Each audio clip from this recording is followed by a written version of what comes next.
I just love this amazing woman that I can so much identify with, and in so many ways, especially when it came to her her fight and her struggle with doing what's right for her children. And it was just so fascinating to me that is in some ways her world and her life was so different than mine, but so similar, because we all as mothers struggle with making decisions that are good for our children, that are right for our children, and then in hindsight we wish we would have, we could have. But in the end, life is what it is. And she never stopped loving her children. She always did what was right for her children, and she always made the right decisions at the time. And that comes full circle, and she becomes that woman that is so strong and realizes that it is about love and that love will overcome. And her children, alongside with her, begin to work together and fight together and grow together. And it's just, to me, an amazing story. In some ways similar to mine and to that of many other women, but in some ways so different and so heart-wrenching and just pulls at your heartstrings in every way. But at the same time, it's so inspiring, because no matter what you're going through in life, if she could do it, so can I. If she can go through all this pain and sorrow and pull through it, so can I. I found that I just could not put it down. The struggles and all of the things that this young girl had to go through in order to get to where she needed to be was very, very touching to me. When I was reading the book, I saw many themes, but there were two themes that stuck out to me. The first theme was the theme of guardian angels. Every time it felt like she had hit a brick wall and that there was nowhere to go except back to what she had come from, which would not have been a good choice. There was a guardian angel just waiting to scoop her up and bring her above all that and take her to the next step, which had more struggles coming her way as well. But every step of the way, there was a guardian angel waiting to help her. The other theme that really stuck out to me was her determination. She just wouldn't give up, no matter what. She kept on going. She picked her baby up and kept on going and never let go of her children. They were always first and foremost to her. And that to me was really touching, because to me, I always am determined to make sure that my children are first. So that's what was really touching for me. I met Suma at a book group in Florida. We had been estranged for a little over 8 years, and I had heard some good things about her work, and so I scheduled an appointment with her. And the thing that I enjoyed the most is that she allowed to let you talk. She didn't ask a whole lot of questions, but just enough to find out, what my situation was. And the thing that I got most really from her counseling was that when you're allowed to talk and talk and talk, you then begin to hear something that you didn't know about the situation. And I ended up contacting my daughter. We had been estranged for 8 years. And I contacted her, and it was just a blessing in disguise with all the work that she had done. And she did explain the difference between life coaching and also psychiatry and therapists that work with character in the book.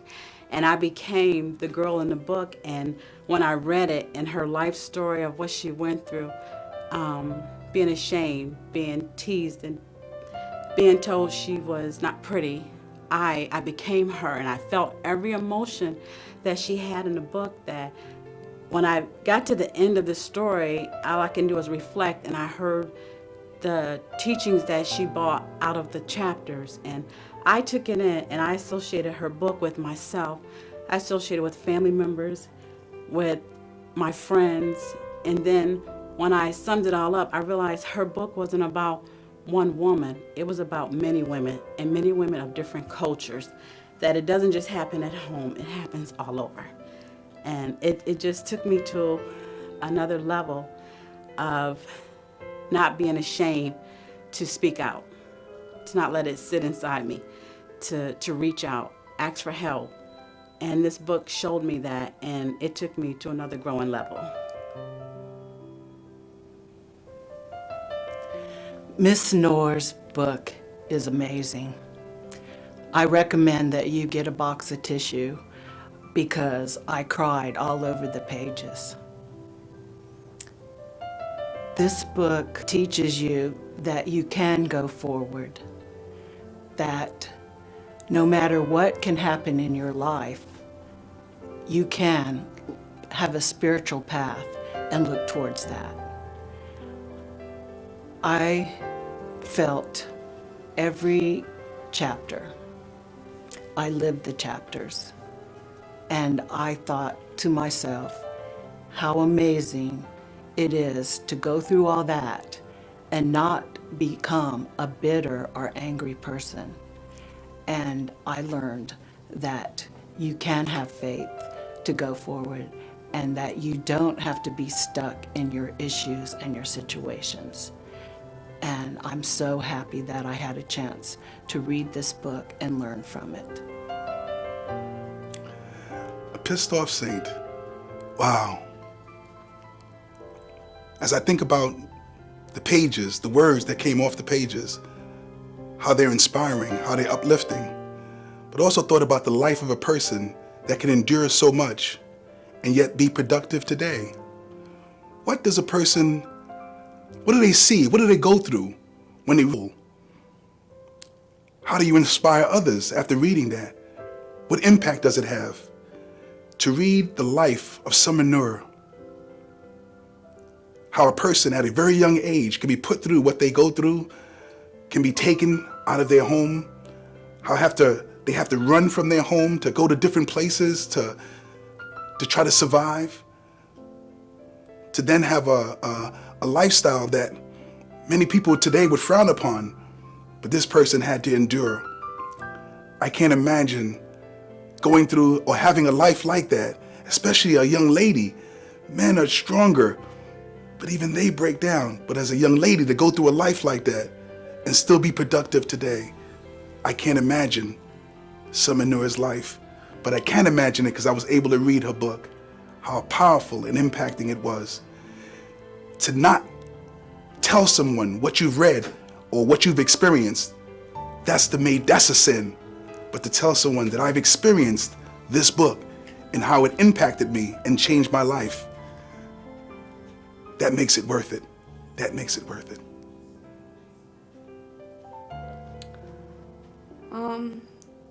I really like the title of the book. I think that was what caught my attention to begin with. I don't think anybody realized how easy they have it in this country, the United States, compared to what goes on in other countries. I thought I had it bad growing up, and I thought that I was, and even in like the first 2 chapters of this book and reading it and what she had gone through in war and with her family and feeling like she was the ugly duckling of the family, like, it makes you realize that no matter what you go through, you can overcome anything. And everybody thinks that they go through something and it's the worst and nobody else can go through it and that they can't understand. And I feel like when I read this book that she understood more because she's gone through so much more and she's so successful now and she's at peace with herself. And I just want that peace within myself. I want that healing process. I want to be sound with myself and feel confident in myself and know that no matter what I do in my life or what trials and tribulations come my way, I can always overcome them and I don't have to allow the devil to get into my life again. So at a young age, I went through a lot of things. Like the first thing that made a big impact on me was my stepfather molesting me from 11 to 15. And I started using alcohol and then drugs, which slowly ruined my life.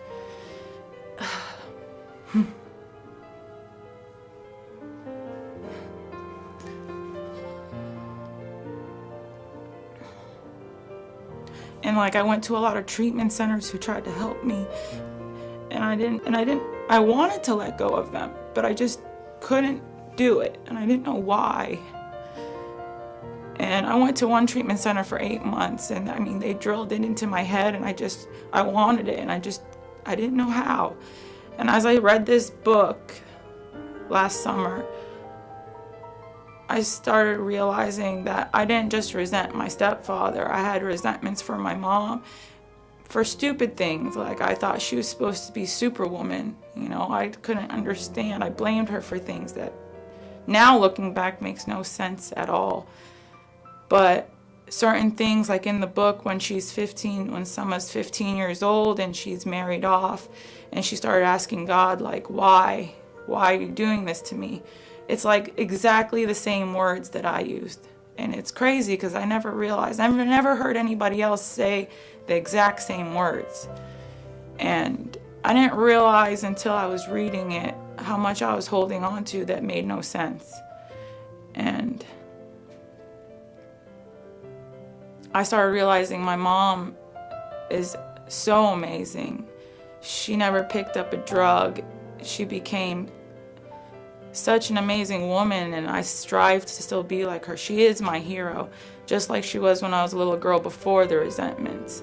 And as I read it and I realized all that, I slowly let go without even trying. I let go of all the anger, like all those treatment centers and all these professionals saying it to me didn't matter, but reading this story and relating to her made me realize, wow, she's been even through more than I could even probably handle.